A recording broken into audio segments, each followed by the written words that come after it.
Kasama po natin live na tayo'y napaunlakan po dito sa ating Amen. stasyon mismo at programa. Binigyan tayo ng oras. DOTR Secretary Giovanni Banoy Lopez. Good morning, Sec Banoy. Magandang umaga po, Ma'am Chacha at Manong Ted at sa lahat po na nakikinig at nanonood ng iyong programa. Thank you po. Sir, simulan natin dito sa unang gusto rin malaman ng ating mga kapatid, pamasahe. Nakausap po namin nung una si LTFRB Director, Chairman, Vigor Mendoza. Ang sabi niya, sure ball na daw po yung increase ng fare sa mga jeep. And then nakausap namin itong last time lang din si Attorney Greg Pua. Sa huling pahayag niya pong sinasabi niya, pinag-aaralan daw ulit. So para malinaw lang po, may desisyon na po ba ang LTFRB kasama po ang DOTR dito po sa magiging pamasahe sa mga jeep muna po tayo? Doon po sa pagdating sa ating mga transport group and operators po, tama po kayo in the sense na meron na pong sinumite ang LTFRB po sa DOTR. At nung una sila nagsumite on the increase of fare hike, Opo. binalik po natin sa LTFRB. Kasi ang sabi po natin ng ating utos sa LTFRB, hindi po kailangan muna na parang fare hike alone. We have to recommend also other options. Ano ba itong other options? Ngayon po kasi ongoing yung ating fuel subsidy o fuel discount. Ito po yung 10 pesos per liter na diskwento na pwede pong in 1 week you can have 150 pesos.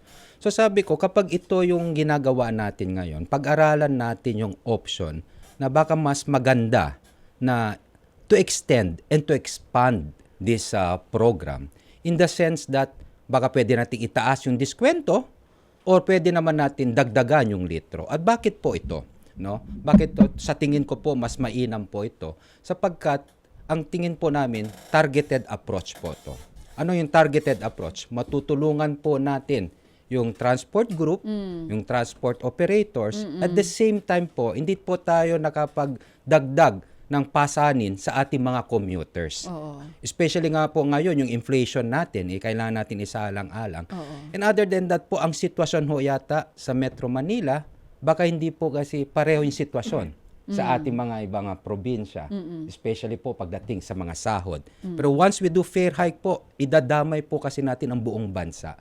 So yun yung mga isinaalang-alang po namin. Hindi po natin sinasabi na wala na pong fare hike. Ayan. Ang sinasabi po natin ngayon, tignan natin muna itong option na to, na dagdagan natin o pa-expand natin, extend natin yung application ng fuel discount para sa mga PUJs, PUBs, o kung mas madadagdagan, UV Express, upang sa ganon, matulungan na kaagad yung transport group at hindi pa tayo nakakadagdag ng problema din sa commuting public. So ibig sabihin sa hanay po ng jeep, wala pa talagang decision, sir. Hanggat may fuel discount, Yes, wala ma'am. munang fare increase. Yun po ang malinaw sa ngayon. What we did po ngayon is that the same recommendation, inakyat na po natin sa Malacanang para pag-usapan na namin together with economic team. Ito po yung mga option po. Yes. Sir, hanggang kailan po niyo planong desisyonan ito? Kasi patuloy yung pagtaas ng presyo ng langis eh. Tama po. At meron po, the other day ho yata, nagsimula na rin yung mga pagmi-meeting. As a matter of fact po, yung last na utos sa akin is isumite ko na yung karagdagang budget na kailangan. So just yesterday po, I submitted the request sa DBM na we need this amount of money para mailagay natin dito sa programa natin sa fuel discount at subsidy. In the meantime, habang tinitignan natin yung magiging epekto, kung itutuloy ba natin yung fare hike na hiningi nila. I think the one they're asking right now is around 5 to 10 pesos. Medyo May 2 malaki. pesos, may 10 pesos. Iba-iba Tama po eh. Opo. And we should consolidate everything kasi we're not just talking about PUJs po eh. Yes. We're not talking about PUBs lang po, modern traditional. Pinag-usapan din po natin dyan yung TNVS. Lahat po kasi yan. Isang grupo Bus. ng tama po. So, ang malinaw po ngayon ay wala pang aasahan yung atin pong mga jeepney driver. Ang malinaw po ngayon, tuloy-tuloy pa rin po yung programang fuel discount and subsidy. Sir, As to the fare hike po, wala pa pong ultimate and final decision. Okay. Sir, last time kausap po namin yung mga yan, yung piston, ang sinasabi po ng mga jeepney groups ay mas gusto talaga nila is the fare increase. Kasi for them, wala masyadong dating yung fuel subsidy. Ano pong tugon nyo doon? In a way po, meron pong katotohanan yun siguro because it's more of the implementation on our part. Kasi yung fuel discount po na yan, o the fuel subsidy na sabihin natin, in order for it to be effective, kailangan po talagang madaming gasoline stations ang sasali. So madami talaga, in lahat ng mga lugar, merong mga enrolled gasoline stations. So ngayon po, nagipag-ugnayan pa rin kami sa DOE kung how to basically Expand. And to encourage these gasoline stations. Sir, kung walang aasahan ng jeepney, ang mga bus po ba may aasahan na fare increase? Is pareho po yun. The same thing, The same, okay. it's the same recommend. Ang ginawa po namin ngayon is to consolidate everything po. Okay para po. hindi po pichi-pichi o ano ang aming pagbibigay po ng aming rekomendasyon. Sige po. Sir, puntahan natin yung mga nabanggit po na proyekto ng Pangulo nitong nakaraang SONA. Unahin natin yung North-South Commuter Railway. Sinabi po ng Pangulo na yung Valenzuela-Malolos section will open ngayong 2027, which is next year. Sure po, nung na-flash, ewan ko, ako lang pong naka-observe no, nung binaling yung camera sa inyo, nung pagkasabi ng Pangulo yun, parang medyo, ano po ba, parang kinabahan po ba kayo doon? Realistic po ba yung target ng gobyerno na talagang paganahin na po yung section na yan by 2027? Realistic naman po. Okay. It's more of kinabahan in the sense na kailangan talaga. So may kaba? Opo, kailangan talaga tuparin yung instruction ng ating Pangulo. At yan naman po ay ganun pa rin yung target natin na by last quarter hanggang December of 2027, yung segment ng N1 na sinasabi natin, Valenzuela to Malolos, yun po yung target natin na we can do partial operations po. Nasaan na po kayo sa completion sa ngayon, if it's realistic? The completion right now po is at least for the civil works, no, the construction. So pumapalo na po tayo ng 80 to 90%. Ang inaayos po, madami po kasing aspeto na doon sa N1 natin. The same way sa lahat ng rail lines natin. Hindi lang civil works, meron pa tayong mga signaling, the bagon and rail tracks. Yes. Yung inaayos namin ngayon is the signaling. Okay. And hindi lang po ganun kadali ayusin kasi meron pang interfacing with the other contractors din po. So but we're hopeful and we're confident po na maayos natin. At saka ito pagbibigay po ng timeline kasi po, ito naman po ay isang resulta ng pagsasangguni also at consultation, not only with the contractors, pero meron din po kaming independent consultant na tumitingin na kung tama ba yung ating mga proyekto. And of course, yung DOT RPMO din po. Okay. Sabi niyo po by December 2027, sure, nagagana po yan. Ano po ang posibleng magpa-delay kung sakali mang hindi po matupad yan? Ang posibleng makapag-delay dito kung hindi mag-ayos-ayos itong mga contractors natin kasama mga consultant natin. Kasi po ang the complexity of the project, one segment isang proyekto, parang itong N1 na lang po to. Siguro meron po tayong 3 contractors diyan. Okay. Kanya-kanyang scope of work sila. Oo. And the end of the day, ang kailangan natin gawin diyan, lahat ng ginawa nilang programa o proyekto, scope of work nila, parang Lego po yan. Kailangan natin siguraduhin na lahat will function effectively. So if there will be a delay, it's more of The contractor side. hindi siya kasama na rin po ang DOTR. And again, to make sure that there will be enough funds na mabayaran din po sila. So, by next SONA po, July ng 2027, last SONA po ni Pangulong Marcos, anong inaasahan nating announcement tungkol dyan sa kanyang pinapangako na Valenzuela to Malolos na North-South Commuter Railway? Pagdating po sa Valenzuela North po, sasabihin niya po na tuloy pa rin po, yun pa rin po ang target by December pa din. Opo, last quarter of 2027. Pero ang kagandahan naman po doon, by the next SONA, maasahan na rin po natin na partial operations yung 12 stations ng MRT-7. Sige. So before we go to MRT-7, pero yung sabi niyang sisikapin na matapos hanggang Clark, Yan, oo, may ganun din. paano yun? To be more truthful about it. To be truthful about it, kaya po sisikapin, may problema po kami sa right of way. Okay, sige. Alright, so MRT-7? Oo. Yung binabanggit din po na MRT-7 project ng Pangulo, nasa saan na po tayo dito? Ang sinasabi po, unang 12 stations sa 2027 gagana na dyan sa MRT-7. Pero nasa na po ba tayo sa status ng project? Overall status po for the first 12 stations is around 87%. Okay. As of now po. Yung buong Riles na po, yun fully energized na po. Ibig sabihin, may kuryente, may power, gumagana na po. Yung pangatlong aspeto, yung bagon. Kailangan kasi may testing and commissioning. 48% na po tayo dyan. Okay. So kailan po? Anong buwan mismo sa 2027 gagana itong Ako 12 po, stations? pinipilit ko po na sana pumalo kami ng Abril or May, no? Bago mag-June. Pero definitely po, second quarter, hindi po matatapos second quarter, partial operational na po ang 12 stations po natin. At Pero yan siya ay hanggang saan lamang sa Quezon City? Hanggang saan? Hindi pa matatapos sigurado yung common station. Hindi po. Ang common station po hindi kasama sa MRT-7. Itong partial operations po natin na 12 stations, there are only 14 stations po. Yung 12 stations natin is from Sacred Heart Yes. all the way to North Avenue. Correct. Meron pa po tayong common station, Manong Ted. Total, nabanggit yun na po. Yung common station po, in order to be operational, ibig sabihin, pati signaling po, Okay. matatapos po yan yung partial operations natin ng first quarter of 2028. 2028 bago maghalalan ng Mayo. Tama po. Okay. Tiyak, ito lang, banggitin ko ha. Kasi ibig sabihin, hanggang sa North Station, yung pinakahuling istasyon, bago ka tumulay papunta doon sa connecting na ng MRT3, tama, at LRT1, right? Tama po, Manong Okay. Ted. So, ibig sabihin yan, maglalakad po muna yung commuter papunta doon sa pag-change train. Oo nga, medyo inconvenient. Maglalakad po talaga kahit na may partial operations. Pero ganito po ang gagawin natin.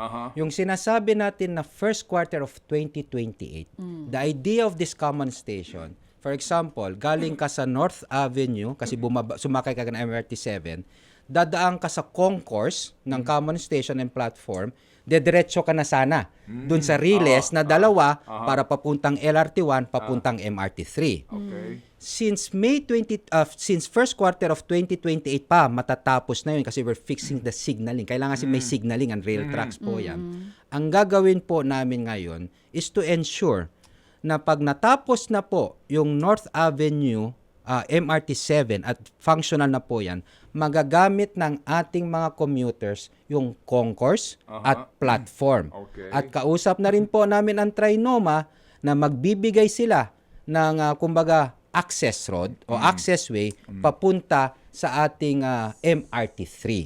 In that way, hindi sila maglalakad sa ilalim sa kalsada. In other words, meron na po itong meron pong pananggalang sa ulan at araw. Tama po, Yung and for the lalakaran comfort nila. and convenience po. Sige. So, ang issue ho dito, yung common station. No? Yeah po. Yung kabuuan ng common station as in, hindi na po pa lalakad ng malayo ang mga commuters at maganda na po yung access. Kailan talaga tapos? Matatapos po yung first quarter ng may partial operation 2020. But the entire po, matatapos yan around siguro 2030 na po. Tama po. Kasi dalawa po yan. Yes, we dalawa know. po. Sige. At kaka-approve lang po ng ED. Ang nangyari po kasi dito, no, we terminated the Yes, sir. contract. The contract, opo. And nung na-terminate po natin yan, nakiusap tayo sa LRMC if they can continue the project by way of variation order. Since it's a variation order, susunod tayo sa proseso ng gobyerno at kamakailan lang po the ED Council, they approved the project itself. So, masisimulan na natin yan kasi habulin natin at least the partial operations po nung first quarter of 2028. Bago po natin tunghayan tong LRT1 extension, tong kontrobersya dito, yung final two stations from Sacred Heart, Tala hanggang doon sa San Jose del Monte, Bulacan, ano po, kailan ang target nito? Meron na ho bang final destination doon sa San Jose del Monte, Bulacan? Finally po, nagkaroon na rin po ng kung saan babagsak yung istasyon natin sa San Jose del Monte. Doon pa sa original, hindi na? Hindi na ho. Okay. Kumbaga, there will be some adjustment po. I'm not just quite exact of the kung left or north of something. Pero nakahanap na po sila. At isa pa po, yung papunta po kasi bago pumunta doon, meron pa Tala. tayong Tala Station. Okay. Oo. Ito po ay isa sa rason bakit naantala din po ito. Kasi ang unang alignment to kasi dadaan sa mga private private properties. Okay. Ngayon, sir, ilang kilometro na lang yan from Sacred Heart to San Jose? Na naman. If the entire MRT-7 is 24 kilometers, so masasabi natin, Sim, so maanim din na kilometro. Yes, opo. Ito na lang po. Ang dulo na lang po, mga kapatid. Hindi pa humatapos-tapos. Puntahan lang natin itong LRT1 extension na ito. Balikan ko lang po. Sir, hindi ho ba ang lahat ng itong istasyon ng LRT na extension ngayon po ay operating hanggang dyan lamang sa sukat, right? Tama po. Okay. So meron po tayong istasyon na remaining. Ito po ay Las Piñas at Bacoor. Las Piñas, Zapote, at Bacoor. Las Piñas, Zapote, and Bacoor. Okay. Totoo ho ba, Secretary, na ang punot dulo po ng delay na ito ay dahil doon sa itinayo na flyover sa panahon po ni Secretary Mark Villar? Ang punot dulo po talaga, hindi po natin masabi na isa lang po yun cause. Sec, no? Uulitin ko po. Bago po ang flyover na ito, yung pong right of way niyan, yung property tatamaan, nakuha na ng gobyerno, right? Binayaran na po. Tama? Meron na pong Las Piñas Station. Ang pinaka-controversial dito ay Las Piñas Station. So yung Las Piñas Station na yan, sa original pong plano, nakuha na po yan ng gobyerno. Binayaran na nga, di po ba? May nabayaran po, hindi lahat. Okay, sige. Sa amin pong panayam kay Ginoong Cabrera, binabanggit niya na bayad na ito at meron na nga pong plano. Pati yung LRMC na siya pong operator nito, yung lahat ng plano niyan, gawa na. Okay, so nabayaran na yan, pero dahil may itinayong flyover, nagbago na po ang lahat. So, aminin niyo ho ba na ang pinagmulan talaga ng problemang ito ay yung flyover na itinayo nung panahon po ni Secretary Mark Villar? Sir, I have to explain lang po para makita rin yung konteksto. Before I say na whether it's a Mark Villar fault or whether ganito po kasi yan. Yung sinasabi ni Administrator Cabrera na original location, I think that's sa south of this flyover po yan. Yan po yung original location by way of concept design. Ano ba itong concept design? Ito po ay nasama sa bid parameters ng LRMC. So, ito ang sinabi nilang alignment, yung sinasabi nating original location. Now, based on the concession agreement, in order for LRMC to start anything on this extension, obligasyon po ng gobyerno na i-deliver ang right-of-way 100% free talaga yung right-of-way na walang problema, ibibigay nyo sa LRMC kasi yan ang nakasaad sa concession agreement at sisimulan nila ang design. Ito pong sinasabi na ng original location, hindi ho nabigay ng gobyerno yung 100% na right-of-way. So hindi ho sinimulan ng LRMC ang design. Ngayon, natenga yan from 2014, natapos sa 2019, 2021, 2022. Pumasok na ngayon yung flyover. Okay, sige. So puntahan So, po ganun natin po to, yung to abbreviate po itong ating usapan. Kung hindi itinayo yung flyover na iyan, kasi nga po sa akin pong hawak dito, binabanggit na mismo po ang LRTA sumulat nga sa DPWH March 10, 2021, sinasabi nila na hindi pa pwedeng magtayo dyan ng flyover kasi itong proyektong ito na LRT1 extension lubos na maapektuhan, magkakaroon ng realignment, magkakaroon din dito ng panibagong problema sa acquisition po ng right of way, pati nga yung mismong disenyo. So uulitin ko, kung hindi, tanggalin na ng ating pangalan Mark Villar. Baka may mga taong allergic doon na marinig yung mga pangalang Villar. So, kung hindi ba itinayo yung flyover na yan, tapos na to? To be truthful about this project? Kapag hindi po tinayo yung flyover, hindi po naging komplikado ho sana ang sitwasyon in the sense that wala hong rason ang gobyerno na wag ibigay yung buong 100% na right of way doon sa original location. Okay, sige po. So, meaning, kung hindi po tinayo itong flyover na ito, tapos na po sana ito noon pa. So, ngayon, moving forward, nandyan na po yung flyover Totoo ho ba na mismong ang DOTR at itong LRTA nga, sumulat na dito po sa kumpanya na pag-aari ng mga Villar para paalalahanan sila doon sa mga yung kanila pong mga pagkontra nung una po na mga napagdesisyonan na pangalawa po na lokasyon, and then nag-offer sila na meron silang gustong ibigay daw po na lupa para po dito sa istasyon sa Las Piñas. Totoo ho ba ito? From original allocation po, meron tayo, if you're referring to the 2022 allocation po na board approved by LRTA, so may tatlo po tayong lokasyon na pag-uusapan ngayon po. Yung original location, yung sinasabi ng concept design location. Okay. Then meron tayong 2022 approved location by LRTA and the 2025 where the Villar company is located, now the Okay. properties. Opo. Itong 2022 po na approved by LRTA, no, was objected on record By? LRMC din po. Okay. Kasi po, we have to understand that under the concession agreement, ang meron pong obligasyon to do the technical study, design, engineering, feasibility study is the concessionaire. Opo.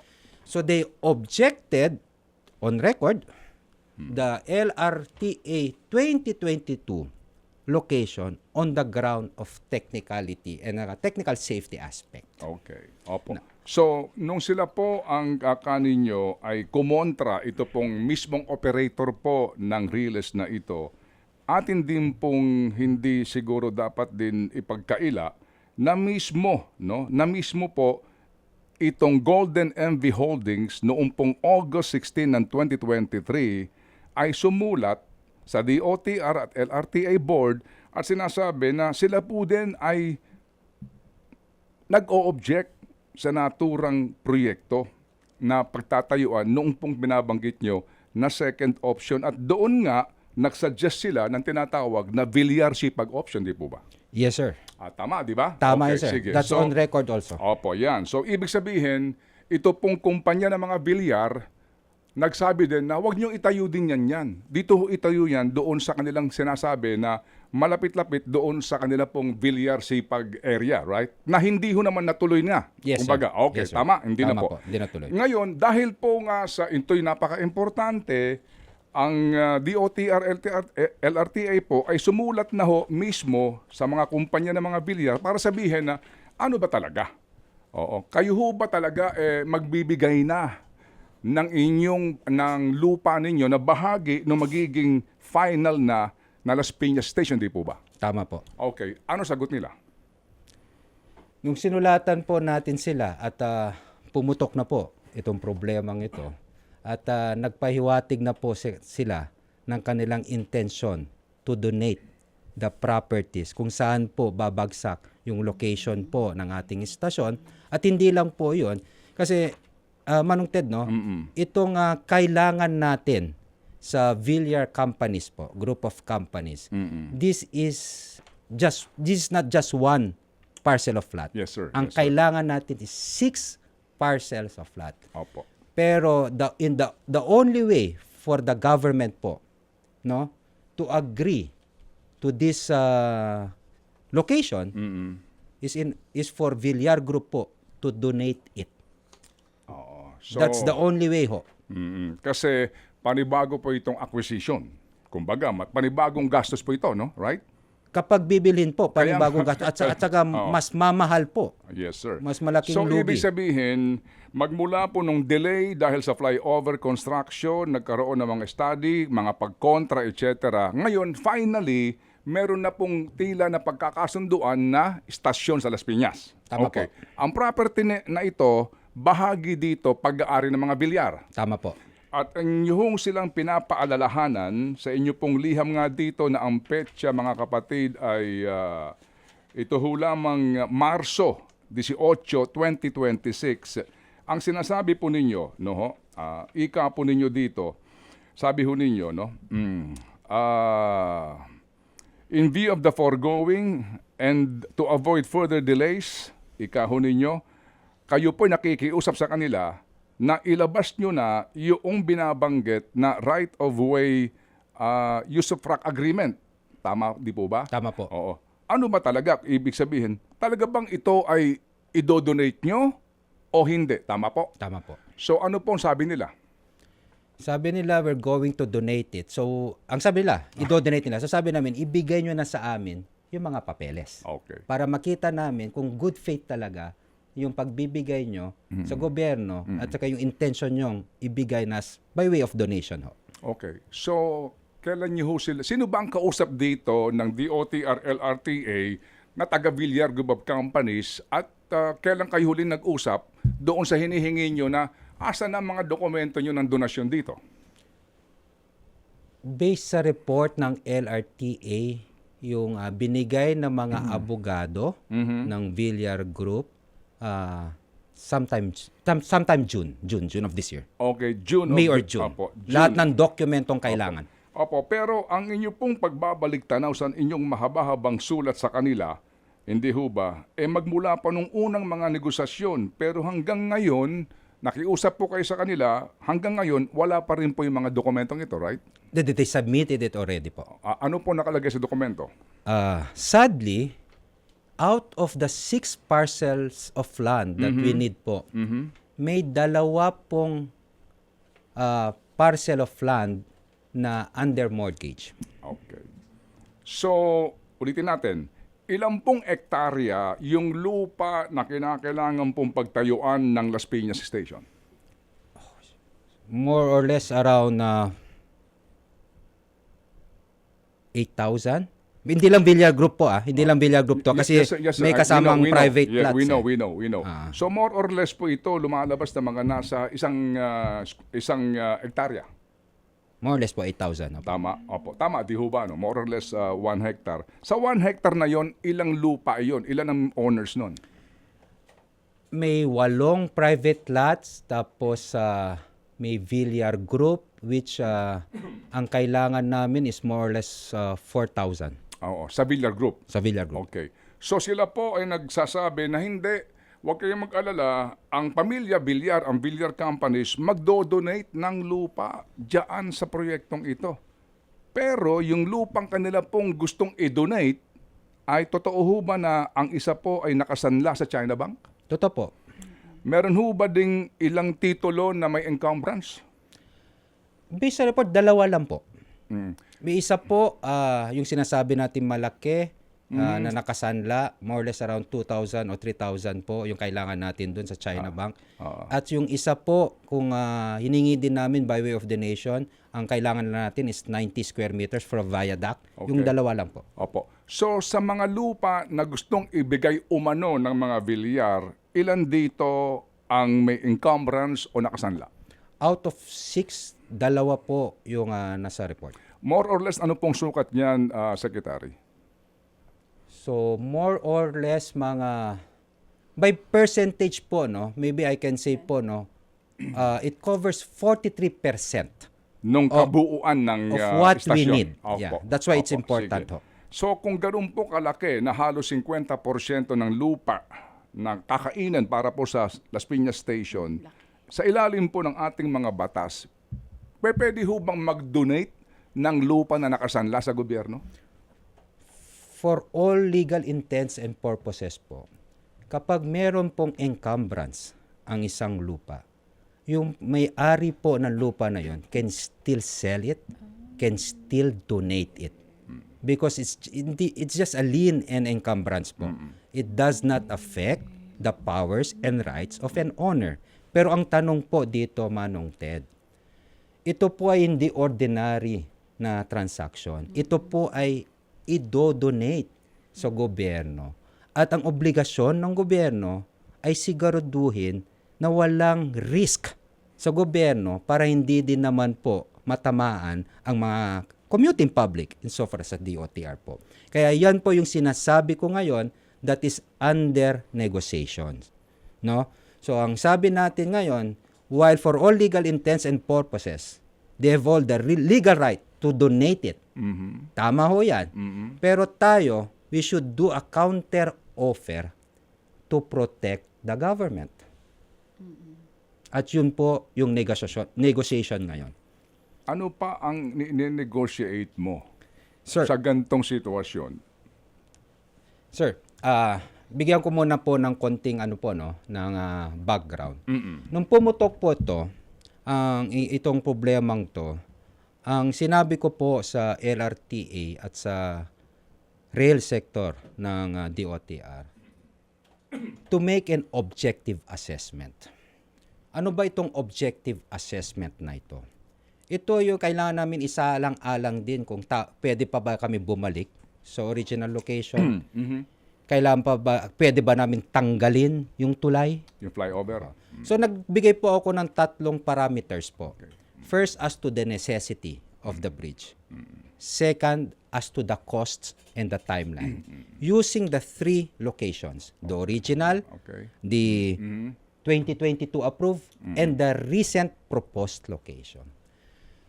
Yung original location po, hindi na ho tayo makakabalik doon. Bakit? Kasi mo, merong flyover. Opo. Okay. Opo. So, Pero sandali lang ha. Opo. Ito lang po sa mga nakikinig sa atin. Meron na po diyang president, no? Itong MRT-7 tatamaan yung flyover sa Tandang Sora. Okay? Opo. Ngayon, yung Tandang Sora flyover na yan, napaka-importante rin yan para po sa amin, no, sa Quezon City. Sa halip po na lumihis yung tren o magbago ng linya, giniba yung flyover dyan sa Tandang Sora. So doon po sa sinasabi natin na financial, kumbaga, wisdom ho dito, kung yung flyover sa halagang 300 million na ginasta ng gobyerno, kung giniba mo na yan, kumpara dito ngayon sa bilyon na iyong gasto sa yung cost of money ng investor, yung time spent kakahintay dito, at yung ngayong bilyon na acquisition sa mga right of way, ano ho ba ang mas matimbang doon kung ikaw talaga pipili? Yung bang paggiba ng 300 million o paggasta ng bilyon at pagpapahintay sa publiko ng halos ngayon po 6 years na hindi ho matuloy-tuloy na proyekto? Tama po yan, Manong Ted. Kaya nga po, let me just explain Opo. po, no? Go Para ahead. objective po yung ating dito. I will address po yung MRT-7 na giniba natin later on. So first, on the necessity po. Tinignan namin yan, assuming po, tanggalin natin yung flyover. Wala pa pong cost at saka timeline ho dito. Necessity lang po. Inaral namin ang sitwasyon. The flyover was established, was put up basically to bridge yung malaking problema sa tramo Saka and C5. C5. Napakalaki po ng traffic dyan. Choke point po parati yan. Kapag tatanggalin natin yan, mas dadami po lahat. Kasi intersection po. Gagawa ka ng diversion, panibagong traffic plan. Ate po. So, ang mangyayari dyan, the answers, the necessity. In other words, kailangan ba ngayon yan? Ginagamit ba yan? Ang sagot po namin, oo. So, kailangan, necessity. Punta tayo as to the cost. Now, as to the cost, kinompare namin ang itong original location na sinasabi natin ito na walang flyover and the recent location ngayon. Itong pinakabago. While admittedly, mas konti yung raw acquisition natin sa original original location at mas malaki itong ating itong present na proposed location, itong Villar location. Yung cost will be affected by the following factors. Una, out of the 8,000 plus na kailangan natin, 8,000 square meters. 4,000 ang donated. Nakatipid po tayo doon. No? Pangalawa, if we compute cost, kailangan natin isama yung cost of removing the bridge. Tama ho ba? Sabihin natin 150 million. 100 na lang po. Plus 100 million. Pangatlo, hindi lang ho yun ang isasama natin. Kailangan din natin isama yung gastusin natin nung tinayo natin yung flyover. Kasi po, kapag tinanggal natin yan, waldas na yan. Idadagdag natin ngayon yung amount na yon. So that's another maybe 200 plus million. Nung kinompute po namin lahat, ang cost po ng pagbabalik sa original location, kumpara po sa present po ngayon, assuming na they will agree sa ating mga terms po sa donation po, assuming that they would agree, Mas makakatipid ang gobyerno? makakatipid ang gobyerno na not less than 500. Pero we did not stop there po. That is to the cost. Okay. Ang importante ngayon, timeline. Baka sabi namin, not less than 500 million, that is negligible kung matatapos naman natin within a shorter period of time. Okay, so puntahan natin itong donasyon ng mga bilyar. Ano ho? Dito ho ba nakahingi na kayo ng opinion sa DOTR Legal o maging sa Solgen? We have a DOTR legal opinion po. Ito po ang ito po ang gagawin natin ngayon. Kasi pabalik-balik na rin po itong problemang to. So sinabi ko sa LRTA at sa DOTR rail, iset nyo ang meeting with the Villar company and I want people na who can decide sa Villar company, the president, whatever, kasi I will attend personally. At ito po yung ilalatag ko po. Alam natin ngayon na meron pong encumbrance yung dalawang property. And this would be the take it or leave it offer of the government, of DOTR. First, to give us an unconditional permit to enter. Second, that it will be part of the deed of donation na ang gobyerno should be free from all liabilities, no subrogation. And third, while doing so, they have to cancel the mortgage. It's a take it or leave it offer. Cancel the mortgage by? They have to cancel it, the mortgage with the China Banco. So they have to pay? Regardless if they will pay or they offer alternate land or collateral, security. Magkano po ito nakasanla? That is beyond my boss. Hindi ko na tinignan kung magkano. That is something personal. Ang tinitignan sa mortgage, titulo lang mo. Okay. Now, sir, yung Solgen opinion dito, kinuha nyo na ba? wala pa kaming Solgen opinion. Will sir. you get their legal advice on this issue? Kasi baka eventually po magkasuhan dito, sigurado ako Solgen ang abogado nyo. We will, sir. Walang problema ho, sir. Kasi po, iniisip, sir, alam ko naman mas magaling ho ang Solgen. So lang po, napakarami din po kasing abogado din sa DOTR. Okay. And ang pinaka, ano po kasi namin ngayon So yung is, advice ng lawyer ng DOTR, ng legal, yun yung sinasabi nyo ngayon, na mga take it or leave it options? hindi po, galing po sa akin yun. Okay. Inaral po namin talaga. Okay. Sige. Nasobrahan po kasi ng abogado sa DOTR po, Manong Ted. So ang take it or leave it ko po, Okay. and they have to Sige. decide po. Kaya sinasabi ko na po ngayon to, hindi pa alam po ng Villar Group to. Para next week, kapag natuloy na yung meeting namin, they can either decide na or ayaw nila para uwian na po, para tapos ng problema. Para makapag-move on na tayo Tama at po. bumilis na ito. Okay. Now, go Manong ahead. Ted, this is important po Okay, kasi. sige. Kasi once na they will refuse the offer or of the government, yung tatlo po na Okay. non-negotiable po sa DOTR, sa LRTA, well, ito po wala pong problema sa alignment. Okay na tayo, 90% alignment. Stasyon na lang problema. Kapag hindi ho pumayag ang Villar Group of Companies, Okay. ipapatuloy ko po yung construction all the way to Zapote at sa Kanyog. Iiwanan ko po ang Las Piñas. Tsaka na lang yan, dudugtong. Tsaka na lang kasi it Okay. would be unfair to the community of Zapote And to Bacoor. Bacoor Yes, to sir. be held hostage by the issue on Las Yes, sir. Piñas. Yes. Okay, sige. Kasi po 8:44 na. Ito ho, Secretary. Hindi man ho kayo sumang-ayon, pero sa lahat ng dokumentong hawak ko, sa lahat ng background na ni-research namin dito, dahilan nga po ng delay na ito pong pagpasok din ng mga kumpanya ng mga Villar para po kumontra and then mag-offer. Ang tagal magbigay ng dokumento, tama? Ang tagal nila magbigay, right? Ilang taon kayo naghihintay sa dokumentong ito ng use of rock agreement? So dahil sa mga delay na ito, nabimbin yung proyekto. 6 kilometers na lang ito. Pwede na pong sumakay ang mga taga Bacoor, Cavite, Zapote, all the way hanggang dyan po sa Caloocan na mga manggagawa. Kung tapos na ito noon pa, 6 years na po ito panahon ni Marcos, hindi ho natapos hanggang doon lang sa sukat. So, sa gitna ng kanilang mga kung ano-anong protesta, delay, sulat sa inyo, hindi ho ba dapat good faith ka? Sinabi mo na yung gusto kong i-donate na lupa nakasanla. They should have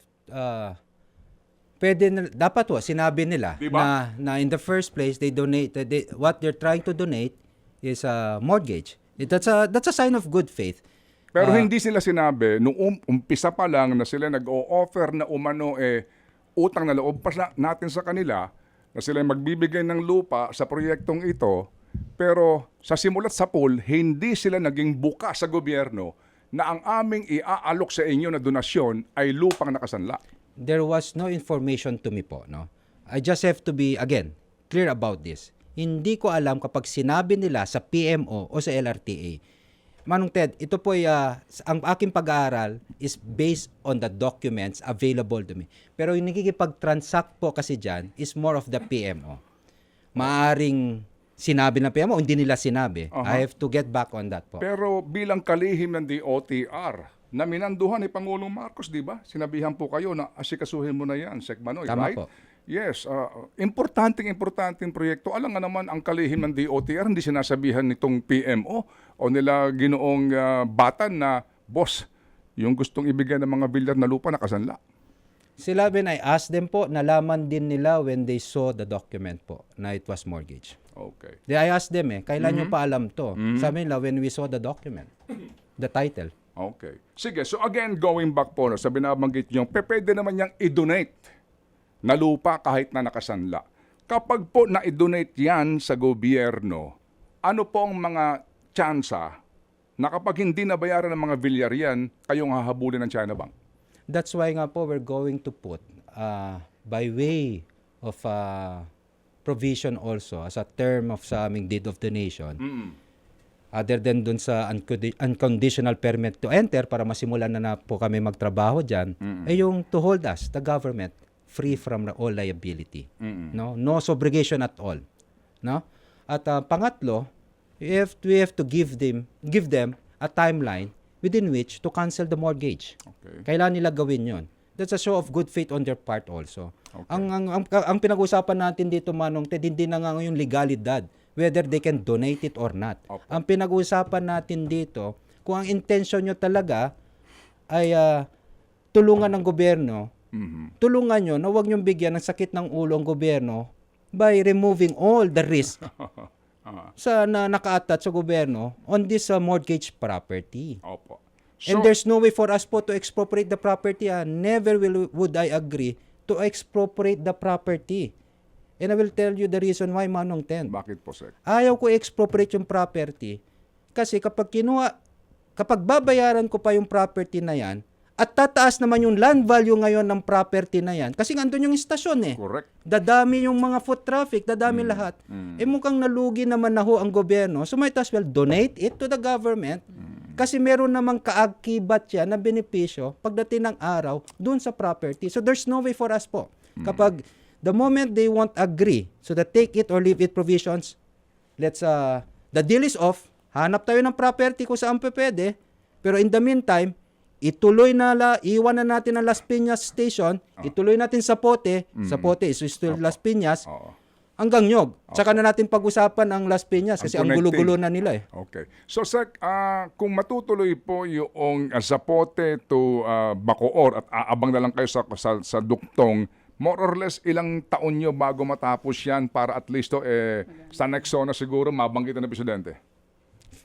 Ang submission po ng LRMC, 54 months.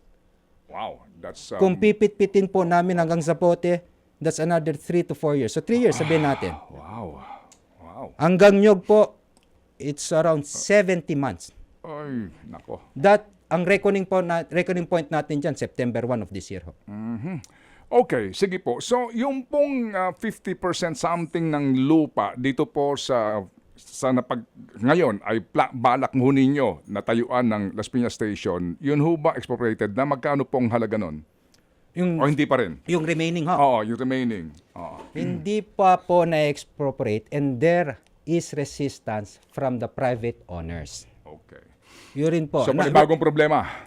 May bagong problema. Kaya sabi ko po, since magulo na po lahat, iwanan na lang tapusin na natin hanggang Zapote.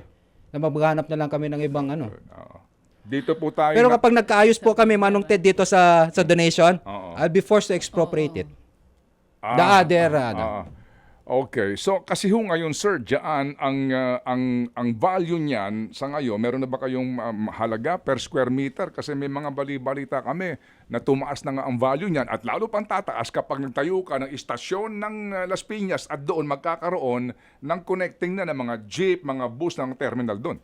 What I have po is the estimated cost of the right of way acquisition, the entire Oh, the entire na The entire 800 square 8,000 square kasama meter. yung Opo. relocation ng utilities, Okay. removal structures. What I have is around 1.4 billion. 1.4 billion. Compared kapag sa original naman po, papalo naman 1.8 to 2 billion. Sa ngayon. Sa Sa ngayon. ngayon. Sa ngayon na cost, no? Sa ngayon na cost. Kasi kung before kayo dumating dyan sana, kayo sa term ni Pangulong Marcos, oo, at noon pa po yan napagdesisyonan nga ng tama, wala na po tayong problema ngayon dito. Ibig sabihin. Tama, sir? At Tama po. itong problemang ito ay inyo na hong minana. Tama po. At ito Okay. naman po, hindi ko masasabi na may isang administrasyon ang may kasalanan. Ang original concession agreement po ito, inaaral ko po. 2014, dapat 2019, tapos na ho ito. Itong Cavite extension na to. Kapag binigay ng gobyerno ang Lahat. right of way, Opo. wala ho wala yung naibigay Kaya nga. Pagdating sa last admin, wala pa Okay, rin ho sige. tayo naibigay. Hanggang Sige po, ngayon, sige inaayos po. pa lang ho. Sige po. So sa ngayon po ng mga nakikinig sa atin na mga taga Cavite at yung pong beneficiaryo ng napakahalagang proyektong ito, timeline ninyo dyan sa take it or leave it na inyo pong sinasabi na yan. Kailan po ito, Sec? Meeting po namin is by next week. Bibigyan, ang target pa rin namin is September 1 to start lahat. So, bibigyan ko po sila ng 15 days. Or mas maganda nga po kapag nakikinig po ngayon ng Villar Group, nanonood, pag-isipan na lang po nila ngayon yung ating sinasabing take it or leave it offer. Para kapag nag-meeting po kami next week, sasabihin lang nila, oo, at saka hindi, para matapos na rin po kami sa problema namin. Kayo ho kasi ang secretary, sino ba ang direktang kausap dito ng mga kumpanya ng mga Villar? Si Attorney Mark Steven Pastor ho ba? No. Hindi? No, Hindi no. siya? Undersecretary Mark Pastor is a Undersecretary for Road Sector. This is rail po. Okay, sige. Anyway, sige po. So, Sec, bagamat kami po napakarami pa hong katanungan sa iba pa hong mga aspeto po ng kagawaran, pero as usual po, no, kapos tayo sa oras, so we say thank you, Sec. Baka kami maaari makaimbita ulit doon sa update po ninyo dito po sa proyektong ito. Ito po isang napakagandang halimbawa kung bakit tayo ganito, Sec. Sa katotohanan lang, di ba? MRT-7, Panginoon Diyos. Kailan pa ho sinimulan ang plano niyan? Magmula pa ho noong pong panahon pa ho ni Ramos, pinag-uusapan na yan. Hanggat sa maupo po si Erap, pinag-uusapan na. Nagkaroon na po yan ng panahon ni Gloria Arroyo. Ngayon po, junior na ni Marcos na nakaupo. Ipinapangako pa lamang yung 12 Tama po. istasyon, di po ba? Tama po. So ito ho ang ating malaking problema, itong gantong uri po ng mga pangyayari. Alright, so Sec, ano po ang leksyon nyo dito? Bago po pumasok sa gobyerno, tignan po muna kung may malaking problema po yung kagawaran natin. Di ba kailangan po namin magtulong-tulungan po lahat po Amen. na stakeholders po. Amen. Sec Banoy, salamat na marami. At Thank siya, you po. Yes, last na lang, Okay. isa lang. Oh, sige, Isa go. lang po. Okay. Oo, may mic na ba ako dyan? Meron Oo, na. brothers and sisters. Okay. Sec, dito sa delay na to na medyo matagal, na-explain nga ni Manong Ted kanina, may nakikita po ba tayong liability kung sakali mang nakapag-consult na po kayo sa inyong mga legal lawyers? Hindi man to sa inyo talaga, hindi naman kayong magkakaso kung sakali man. Pero kung sakali, ano daw pong liability on the part ng Villar kung meron man po? Liability po Like ng bidang. cases to be filed Actually kung po, ganito no? katagal Hindi, po para yung ano na nangyari. po. Ako, I will not answer that na kung ano ang liability. Kasi po, I think there's an ongoing investigation. Okay. And we were asked to submit by the documents- ombudsman? by the ombudsman to submit ang sabi ko nga po sa lahat ng LRTs at DOTRL, i-submit yung lahat ng papel na kailangan nila, pati po yung notes kung saan na nag-scribble, pati tissue kung may sulat sila, i-submit nila. Wala pong itatago. Okay. So, pwede nyo ho bang klaruhin lang anyway, hindi na bale. So, kinukumpirma ho ninyo na ang tanggapan ng ombudsman humingi na po ng lahat ng dokumento relevant to this project. Yes, sir. Okay? Including the flyover construction. Yes, sir. The entire ano. Then tayo. From the concession agreement, from the procurement and everything. Okay, sige po. So again, Sec, salamat na marami ha sa uulitin po, and thank you for bringing all this up, kasi ito dapat malaman ng bayan itong pangyayaring ito. Nasa ganun po mga kapatid, tayo mismo magkaroon ng wastong kaisipan kung bakit po delayed ang proyektong ito. Kayo na po ang humusga, at ang aming programa, as always po, nakailan na ho kaming imbita sa Pamilya Villar na paunlakan po ang isang malaliman at sigurado po ako, detalyadong panayam kung mamarapatin po ninyo. Mga kapatid, patuloy po kayong tumutok sa 105.9 True FM para sa totoong balita, impormasyon, music and entertainment. Mag-subscribe sa aming YouTube channel at podcast, at sundan nyo kami sa Facebook, Instagram, X at TikTok sa True Network PH. Bisitahin din po ang aming official website, truefm.ph. At panoorin din kami sa True TV Signal, Channel 19. Kami po ang 105.9 True FM. Laging true sa'yo, kapatid.